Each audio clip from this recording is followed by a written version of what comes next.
तो आज का ये जो वीडियो है ये ब्लैक टी बना रहे हैं हम। तो देखिए कैसे बनाते हैं। और ये जो है देखिए ये मैंने पानी लिया है, जितना आपको 1 कप के लिए चाहिए उतना ले लीजिए। आपको जितना पीना है, मैंने ये 2 कप के लिए लिया है तो कोई 200 ml होगा ये पानी। इसमें मैंने ये पत्ती जो डाली है ये टर्किश टी है, लीव्स वाली जो होती है ब्लैक टी। और आपके पास नहीं है तो जो आप नॉर्मल पत्ती यूज़ करते हो वो ले सकते हो। अच्छा, ये टर्किश टी जो होती है ना, ये थोड़ी सी ज़्यादा भी डाल दो तो ये फ्लेवर एडजस्ट हो जाता है, क्योंकि ये फ्लेवर जो होता है इसका बहुत माइल्ड होता है। ये उतनी ज़्यादा कैरामेलाइज्ड नहीं होती है, ये नेचुरल है टी। तो ये आप थोड़ी सी ज़्यादा भी डाल सकते हो अगर है आपके पास। और अगर नहीं है तो फिर वो जो घर में आप चाय बनाने में यूज़ करते हो वो पत्ती ले सकते हो। उसका टेस्ट बहुत शार्प होता है वो, क्योंकि कैरामेलाइज्ड होती है, प्रोसेस करी हुई। तो वो जो है, लेकिन आपको ध्यान रखना होगा कि 1 कप में सिर्फ 1 चुटकी डालना है। अगर आपने वो ज़्यादा डाल दी तो फिर आपकी जो चाय है वो कड़वी हो जाएगी, अच्छी टेस्ट नहीं करेगी। 1 चुटकी 1 कप में बहुत होती है वो, घर में जो यूज़ करते हैं हम पत्ती। तो वो अगर ज़्यादा डाल देंगे तो आपका जो चाय है वो बिल्कुल ही टेस्ट ख़राब हो जाएगा, पी भी नहीं जाएगी आपसे। ये ध्यान रखना है आपको। यहाँ मैंने जो है ये पत्ती वो वाली ली है, टर्किश वाली। तो ये थोड़ी सी, हालांकि ये भी ज़्यादा नहीं है, बस खुशबू के लिए डलती है। इसमें से इतना कलर भी नहीं आता है, इसका बहुत माइल्ड फ्लेवर होता है। तो ये डाल के अभी हम इसे करीब 5 मिनट तक हल्की आंच पे उबालेंगे ताकि इसका रस अच्छे से निकल आए। उसके बाद हम इसमें दूसरी चीज़ डालेंगे। देखिए कोई 5 मिनट तक मैंने इसे हल्की आंच पे उबाला और इसका जोश निकल आया है खूब। पत्तियों का ढक दिया था मैंने इसे। अब इसमें मैंने दूसरा जो थोड़ी सी काली मिर्च पिसी हुई डाली है, 1 चुटकी बस डाली है। और थोड़ा सा पिंक सॉल्ट डाला है। पिंक सॉल्ट बेस्ट होता है इसमें डालने के लिए। नहीं है आपके पास तो फिर आप जो सॉल्ट यूज़ करते हैं वो डालिए, ठीक है, समुद्री सॉल्ट या जो भी। और ये जो है नींबू डाला है इसमें, नींबू छिलके के साथ लिया है, क्योंकि जिन लोगों को सिट्रिक से एलर्जी होती है ना, नींबू में कई बार जो होता है नींबू का खट्टा एलर्जिक रिएक्शन बहुत से लोगों को दे जाता है, ब्लोट हो जाते हैं नींबू खाते ही। तो इसकी एलर्जी को इसके छिलके में जो ऑयल होता है वो उस एलर्जी को काटता है। तो मतलब जो भी नींबू का नुकसान होता है वो उससे ख़त्म हो जाता है, छिलके में जो ऑयल होता है उससे। और खुशबू भी बहुत अच्छी आती है उससे चाय में। और ये थोड़ा सा ही डालना है, आपको दिख रहा होगा कितना छोटे छोटे मैंने 2 टुकड़े लिए हैं। ये 2 कप के लिए लिए हैं, ठीक है। बहुत ज़्यादा नहीं डालना है वरना बहुत तेज़ खट्टा हो जाएगा और फिर वो आपको फ़ायदे की जगह नुकसान देगा, ठीक है। 2-3 बूंद 1 कप में बहुत होती हैं। मतलब खटास आपको उतनी लो जितनी बुरी ना लगे आपको। ये नहीं कि आधा नींबू निचोड़ दिया, या बड़ा वाला है तो 1/4 उसका निचोड़ दिया। अब आपके पास छोटा भी है तो उसमें भी मतलब 3-4 बूंदे निकल आए बहुत होती हैं 1 कप में। उतनी बहुत ज़्यादा खट्टा नहीं होना चाहिए, उतना कम भी ना हो कि फ्लेवर पता ही ना चले, और उतना ज़्यादा भी ना हो कि बहुत ज़्यादा खट्टा हो जाए, आपसे पिया ना जाए और आपको नुकसान भी दे। तो ये डाल के अब हम इसे ढक के फिर 5 मिनट के लिए पकाएंगे, ताकि इसका एरोमा जो है वो इसमें अच्छे से बस जाए। और फिर इसे थोड़ी देर ढका रहने देंगे। उसके बाद ये पीने के लिए तैयार है। तो ये देखिए ये हमारी चाय रेडी हो चुकी है। और ये देखिए इसकी क्वांटिटी इतनी है, ये कोई 100 ml होगी, छोटा ग्लास है ये। तो ये असल में मैं शाम में पी रही हूँ, तो शाम के लिए बस इतनी काफ़ी है। अगर आप मतलब अर्ली मॉर्निंग खाली पेट ले रहे हो तो आप 150 ml तक ले सकते हो, क्योंकि उस टाइम थोड़ा ज़्यादा ही अच्छी लगती है चाय और ख़ाली पेट होता है, तो उस पे आप पी सकते हो। मगर शाम के टाइम वैसे भी पानी जो है कम से कम ही पीना चाहिए, तो शाम में इतनी काफ़ी है। तो अब हम आते हैं इस चाय के क्या क्या फ़ायदे हैं, कहाँ कहाँ ये आपको बहुत ज़्यादा फ़ायदा देती है। तो पहली बात तो इसका टेस्ट बहुत अच्छा होता है। आप चाहो तो किसी मतलब हमेशा पी सकते हो, कोई इसमें प्रॉब्लम नहीं है। और बहुत ही मज़े का आप जब पियोगे तो आपको खुद ही पता चलेगा। अच्छा, आप अगर मीठी लेना चाहते हो, वैसे ये नमक के साथ ही अच्छी टेस्ट करती है, लेकिन अगर आपको स्वीट टूथ है, मीठा लेना चाहते हो, तो इसी में आप थोड़ी सी 1 चुटकी स्टीविया की डाल सकते हो। पत्ते वाली स्टीविया जो होती है। तो 2-4 पत्ते आप डाल लो तो काफ़ी मीठी हो जाएगी। देख लो अपने हिसाब से, 1-2 बार में आपका हाथ सेट हो जाएगा उस पे। तो अगर मीठा लेना चाहते हो थोड़ा सा तो स्टीविया इसमें डाल लो। अब ये आपकी फ़ीवर और फ्लू में अगर आप जूझ रहे हो तो उसमें ये आपकी बहुत ज़्यादा मदद करती है। फ़ीवर हो, आजकल तो वैसे ही आप देख रहे हो कितना ज़्यादा फैलता है, हर वक्त ही 2-4 महीने बाद नया फ्लू आ जाता है, वायरस। तो हर तरह के वायरल इन्फेक्शन में फ़ीवर हो, फ्लू, बुखार, ज़ुकाम, उसमें ये बहुत ज़्यादा फ़ायदा करती है। उसमें आप ये 3-4 बार दिन में पी सकते हो, वरना 2 टाइम तो पियो ही कम से कम, 2 या 3 टाइम। 4-5 4 बार भी पी सकते हो, कोई इसमें प्रॉब्लम नहीं है। ये आपको फ़ायदा ही देगी, नुकसान नहीं देगी। थोड़ी थोड़ी करके 3-4 बार में पी लो। एक तो ये आपका कफ को कम करेगी, ख़ास तौर से नमक डाल के जब आप इसको पियोगे। आराम देगी आपकी बॉडी में हीट बनाए रखेगी, और बॉडी में मतलब क्योंकि हमने इसमें छिलका नींबू का डाला है तो उसमें विटामिन सी बहुत ज़्यादा होता है, तो वहाँ वो आपका विटामिन सी जो है इम्यूनिटी को बढ़ाएगा और फ़ीवर फ्लू से बाहर निकलने में आपकी बहुत ज़्यादा मदद करेगा। तो इस तरह से ये फ़ीवर फ्लू में एक तरह से आपके लिए जो शानदे का काम ही करती है, बल्कि उससे भी कहीं ज़्यादा अच्छा। और एक और बात मैं आपको यहाँ बताना चाहूँगी कि कई बार आप देखते हो कि बुखार में लोग जो होते हैं, कभी कभी लोगों का मतलब मौत भी हो जाती है। वो किस वजह से होती है, उसका मेन वजह जो होती है, बुखार फ़ीवर फ्लू में जो लोग मरते हैं उनके अंदर डिहाइड्रेशन हो जाता है। आपने देखा ही होगा, कई बार बुखार जब हमें आता है तो हमारे मुंह का मज़ा बहुत ही कड़वा हो जाता है, और ख़ास तौर से पानी नहीं पी मिलता है। जैसे ही पानी का एक घूंट पियो तो पानी जो है कड़वा लगता है, जिसकी वजह से पानी पिया नहीं जाता है बुखार के दौरान। और बुखार में हमारी बॉडी को पानी की ज़्यादा ज़रूरत होती है, क्योंकि अंदर हीट बहुत होती है। उस हीट से काउंटर करने के लिए पानी चाहिए होता है।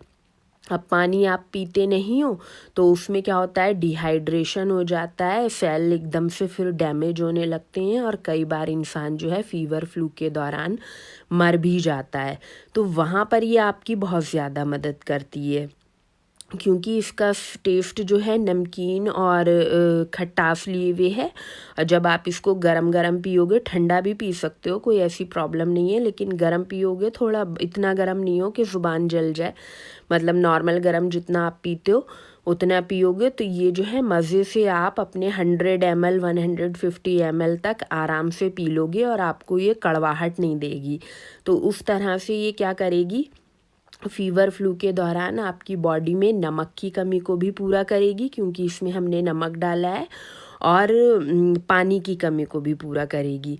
फ़ीवर फ्लू के दौरान मौत की एक बहुत बड़ी वजह ये भी होती है कि बॉडी में नमकियात यानी कि इलेक्ट्रोलाइट्स कम हो जाते हैं, तो वहाँ पर उस कमी को भी ये पूरा करेगी।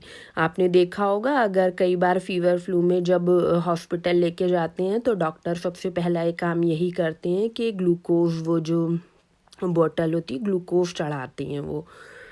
तो उसका मतलब यही होता है कि बॉडी में पानी की कमी को भी पूरा किया जाए, और जो नमकियात हैं ग्लूकोज़ के ज़रिए वो आपकी बॉडी को फ़राहम हो, जिससे कि आपके अंदर जान भी आए और आप कम से कम मरो नहीं उस फ़ीवर फ्लू से। उसका यही मकसद होता है ग्लूकोज़ चढ़ाने का।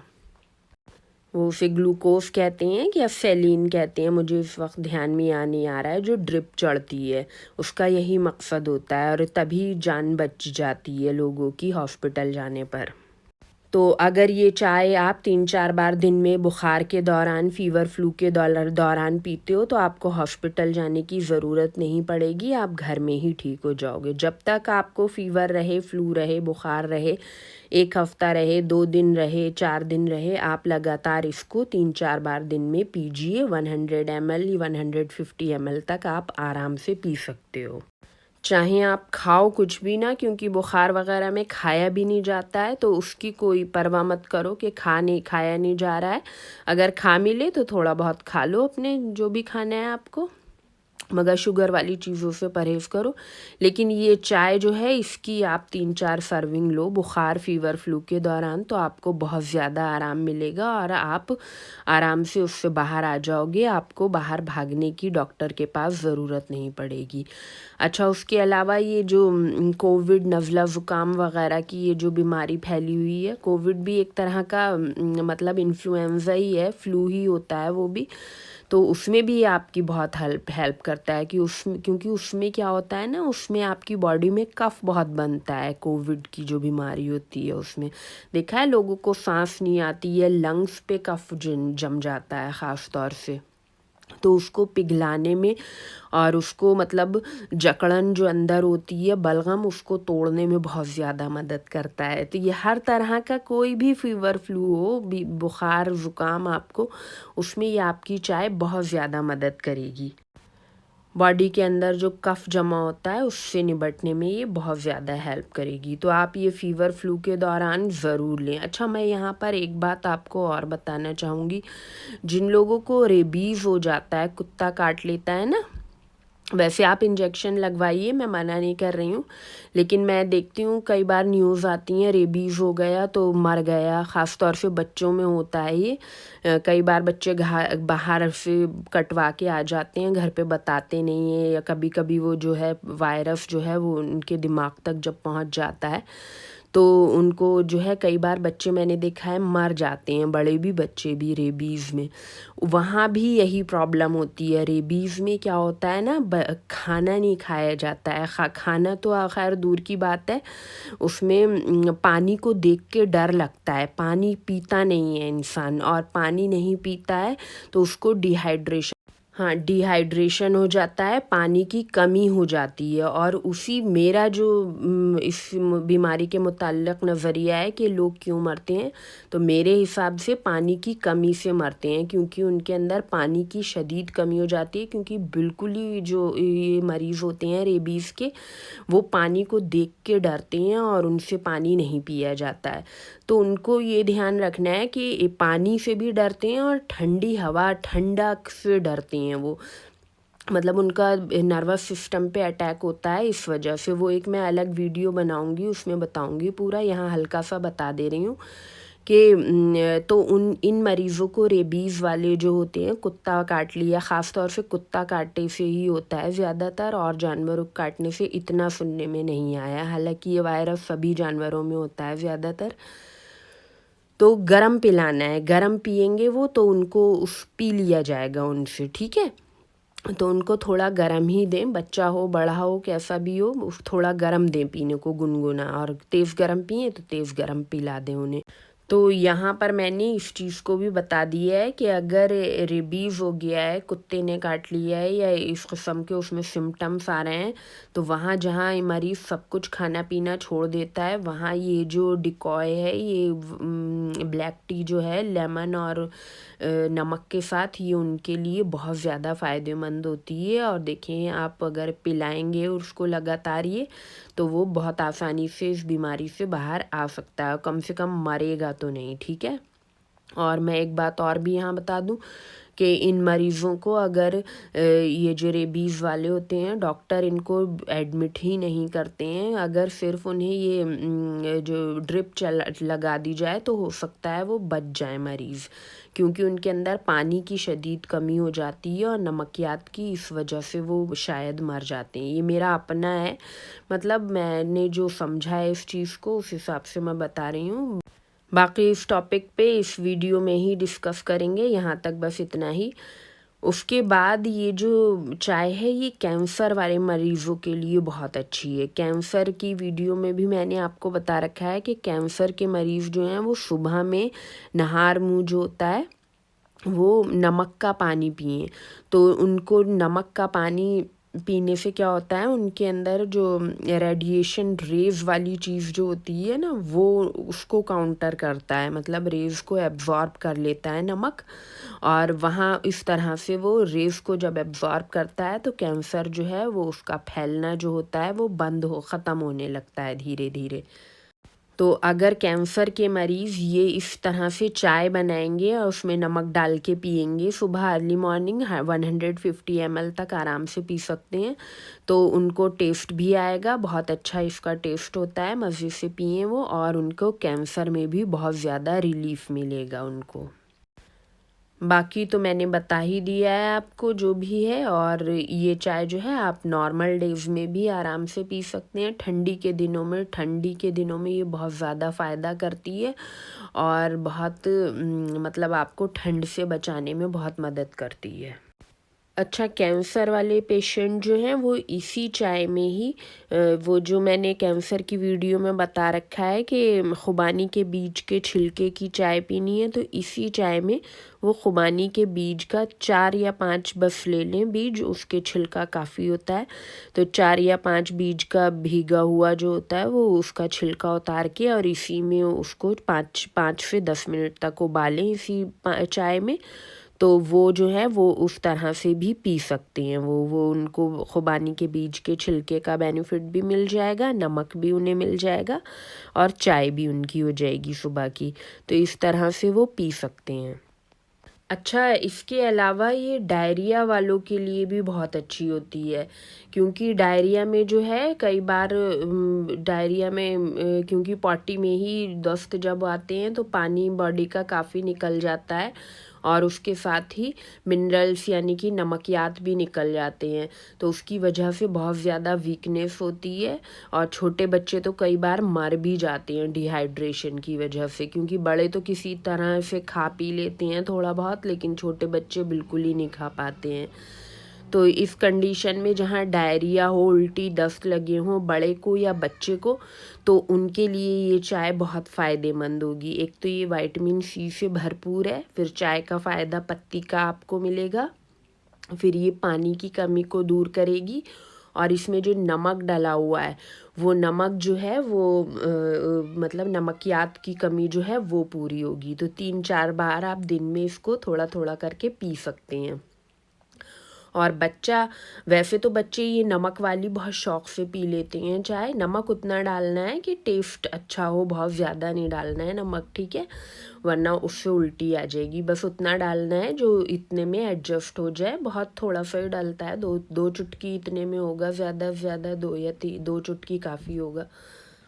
तो इसमें जो नमक पड़ा हुआ है वो नमक की कमी को पूरी करेगा और इस तरह से जो डिहाइड्रेशन है उससे आप बाहर निकल पाओगे, डिहाइड्रेशन नहीं होगा।